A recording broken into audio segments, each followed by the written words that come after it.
Retour en 1864, plus précisément le 11 juin 1864.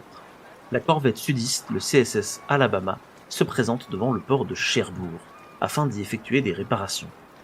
Ce bâtiment sillonne les mers depuis près de 2 ans, semant la terreur dans l'océan Atlantique et l'océan Indien.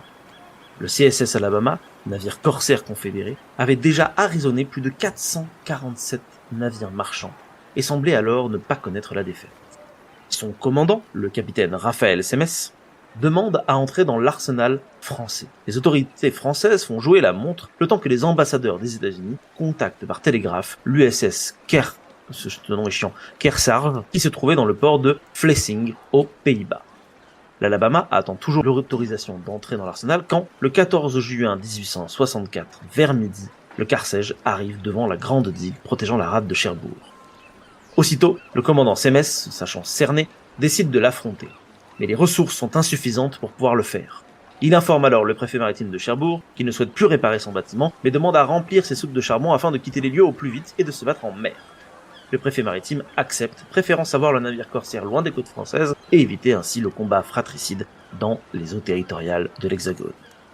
Le samedi 18 juin, le commandant Semmes fait savoir au préfet qu'il sortira du port le lendemain pour attirer le navire de l'Union loin de la côte et le battre. Le dimanche matin, à 9h45, l'Alabama quitte le port, suivi par la frégate cuirassée française La Couronne, chargée de garantir sa sortie des eaux territoriales du Second Empire.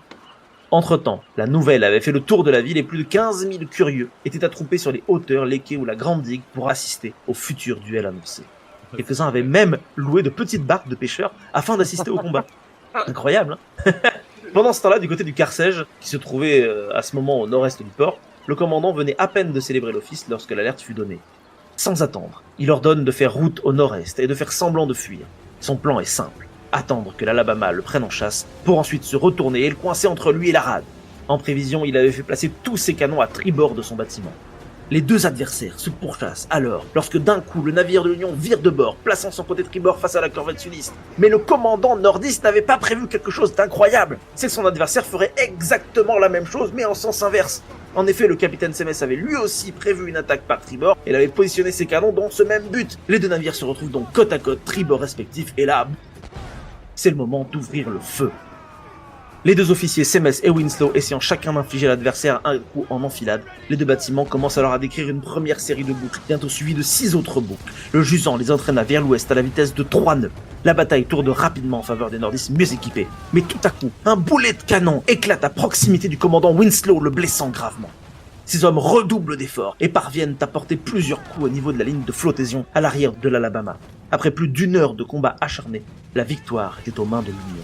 C'était maintenant l'heure de l'abordage. De son côté, le capitaine corsaire, sachant les forces de l'Union bien plus nombreuses et mieux armées, décide de se rendre et demande à son adversaire la permission de ses hommes de monter à leur bord. Point de malice de sa part, le capitaine Semmes aida ses hommes à fuir leur navire et lui décida de rester sur le sien avec quelques-uns de ses plus proches soldats, les autres étant des mercenaires anglais pour la plupart. Comble de l'ironie, il fut récupéré par la suite par un yacht anglais, le Deerhound, qui récupéra la plupart des officiers dont le commandant Semmes et son second Kell, puis les conduisit à Southampton, ce qui leur permit de regagner les territoires du sud des États-Unis et de participer à d'autres opérations navales de la part des Confédérés. Au total, le combat a fait 30 victimes.